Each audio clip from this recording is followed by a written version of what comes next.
అమృత్ పథకంలో కుంభకోణం జరిగిందని ఆరోపిస్తూ ఇటీవల ఢిల్లీ వెళ్లిన బీఆర్ఎస్ కార్యనిర్వాహక అధ్యక్షుడు కేటీఆర్ కేంద్ర పట్టణాభివృద్ధి శాఖ మంత్రి మనోహర్ లాల్ ఖట్టర్ కు తాను ఫిర్యాదు చేస్తున్నట్లుగా చెప్పారు.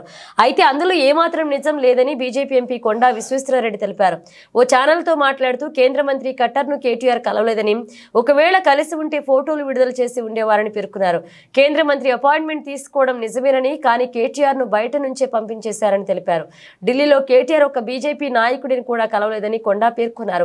ఎవరు అపాయింట్మెంట్ కూడా ఇవ్వలేదని తెలిపారు. ఖట్టర్ ఆఫీస్ పిఏతో మాట్లాడిన తర్వాత ఈ విషయాలు చెప్తున్నారని చెప్పారు. ఢిల్లీలో కేటీఆర్ కలిసింది కాంగ్రెస్ నాయకులేనని తెలిపారు. కాంగ్రెస్ నేతలకు కేటీఆర్ ను అరెస్ట్ చేయాలని ఉన్నప్పటికీ కాంగ్రెస్ జాతీయ నాయకత్వం అడ్డుకుంటుందని విశ్వేశ్వరరెడ్డి వివరించారు.